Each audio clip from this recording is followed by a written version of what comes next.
Dia tidak serupa dengan dia kata dikutuk kena laknat tu, kata dia sama lelaki ataupun bukan isteri. Dia pergi kot tu. Dan kalau maksud semata-mata bersetubuh ni untuk dapat anak, fa'tu harthakum anna syi'tum, dulu kita sudah baca dah. Kamu datangilah bendang kamu tu, ladang kamu tu.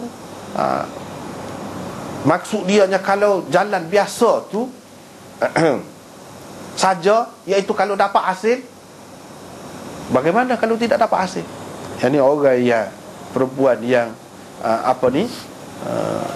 dibuang rahimnya, ataupun perempuan yang sudah putus haid ke, tak boleh ke? Tuhan tidak suruh ke? Suruh juga. Bukan suruh tu dengan maksud nak dapat anak saja.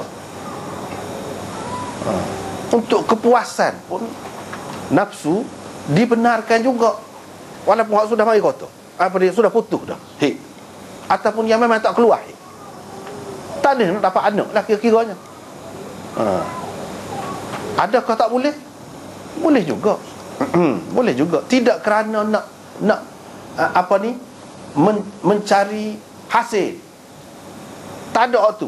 Mereka kata begitu juga dengan dubur tu, tak ada hasil, tapi tak ada hasil pun mungkin boleh memuaskan nafsu. Kiranya. Jadi kalau dia kata tak boleh kok jalan ni, hak biasa ni, memang ada terang dalam Quran sebut. Hak ni tak ada sebut dengan terang. Kalau ada hadis pun, hadis tu boleh ditakwil, kata dia. Hadis tu boleh ditakwil. Maka dia kata bolehlah. Rengeh lagi kalau nak banding dengan hak jalan biasa tu, sebab hak tu sebut dalam Quran. Hak ni tak ada sebut dalam Quran. Kalau ada dalam hadis pun masih boleh ditakwil. Itu kata mereka. Kata mereka begitulah. Tetapi kalau nak kira, bukan masalah nak berseronok tu saja. Tempat tu bukan tempat yang sebenarnya, dan boleh membahaya. Dalam kes ni, kalau isteri tu setujulah, tak apa, dia senyap tak apalah. Kalau mengikut hak kata tak boleh tu, dosa besar, kena minta apa gitulah. Lepas tu kalau bawa kes ni ke mahkamah, katakanlah isteri tidak setuju, laku mana? Adakah boleh dibenarkan? Tak boleh. Sebab itu bukan jalan yang sebenar. Itu waktu ilmu hak kita nak tahunya. Kalau katakanlah isteri itu mendakwa, sebab itu bukan jalan yang sebenar. Bila bukan jalan yang sebenar ni, dia ada macam-macam masalah. Mungkin menimbulkan penyakit pula kepada isteri itu, dan tempat kotor tu penyakit kepada suami pula. Kalau tidak tempat kotor, hak asal tu pun boleh juga menyebabkan macam-macam penyakit dah. Apa lagi kalau hak ni? Dengan sebab itulah kebanyakan ulama mengatakan tidak boleh. Tidak boleh. Dan kalau isteri itu dakwa, dia kena hukum si suami itu. Dan si isteri boleh, kalau dia nak fasah, kerana suami dia melakukan begitu, dia nak fasah, boleh, dia berhak kerana ni. Sebab bukan jalan yang sebenarnya. Tak apalah, moga kita ngaji ni kan orang kena sebutlah juga kan. Mungkin kepada setengah-setengah perempuan itu, dia tidak sesuai, boleh jadi menyakiti sangat. Jangan kita fikir orang lelaki lah khususnya, kita fikir kepuasan untuk lelaki saja. Jangan. Kena fikir juga si isteri tu. Dengan sebab itu, dari segi hukumnya, kalau perempuan tu nak minta fasah, kini boleh. Sebab itu tidak harus, tak boleh. Kecuali kalau mengikut pendapat tadi lah. Pendapat tadi pun lagu tadi lah. Kalau nak petua dengan hak tu, nak bagi pendapat dengan hak tu, tak boleh. Cuma kalau pendapat pakar sendiri-sendiri, hak tu tahu tanggung sendiri lah. Gitu lah. Tanggung sendiri lah. Kalau kita nak kata tak boleh, memang tak boleh. Bukan jalan dia. Tetapi pendapat Syiah pelik, memang dia kata boleh. Memang boleh dia. Memang boleh, harus. Tak ada dosa, tak ada gapo-gapo, tak ada gapo dah. Tak ada boleh pasah, tak ada gapo, tak ada. Nak mutaah untuk buat cara lagu tu pun tak apa juga. Cara sumbang, cara ganjil tu tak apa juga bagi dia. Itu tak kira dia dah. Kita tak kira dah dia tu. Kira hak kita. Hak kita ada juga yang mengatakan boleh, tetapi itu pendapat yang ganjil. Tak usah pakai tu. Allah SWT kata dia tipu hati molek, qul huwa adzan, itu kotor, itu menyakiti, itu bukan tempat dia. Dia sudah sebut dah. Jadi kita pakai hak tu. Dan Tuhan suka kepada orang yang pilih hak suci. Hak tu suci kau. Selain daripada tu mungkin ni kesal pula kepada si suami.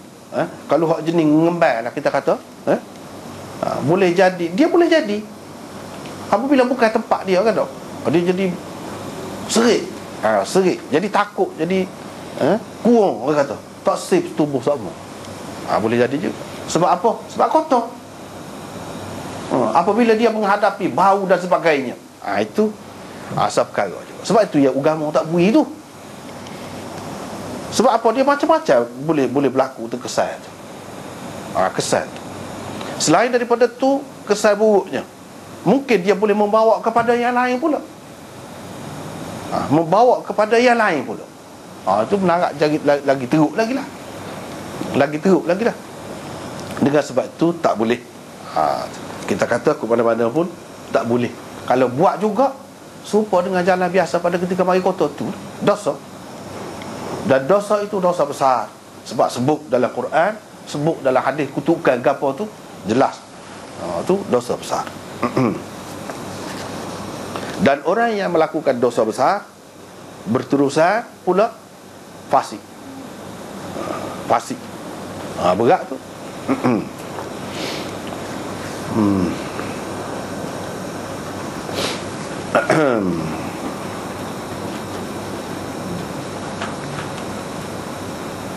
Dan banyak kayaknya hadis apabila sahabat tanya, orang tanya Aisyah pun gitu juga, orang tanya Nabi sendiri pun lagu tu juga, ma yahillu li min imraati wa hiya haid. Orang tanya, apakah yang halal kepada saya, isteri saya tu pada ketika dia mari kotor? Nabi SAW bersabda, laka ma fawqal izar. Kamu boleh berseronok-seronok dengan hak di atas daripada kain.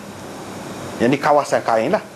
Inilah hak jumhur ulama pegang, iaitu hak selain daripada antara pusat dan lutut.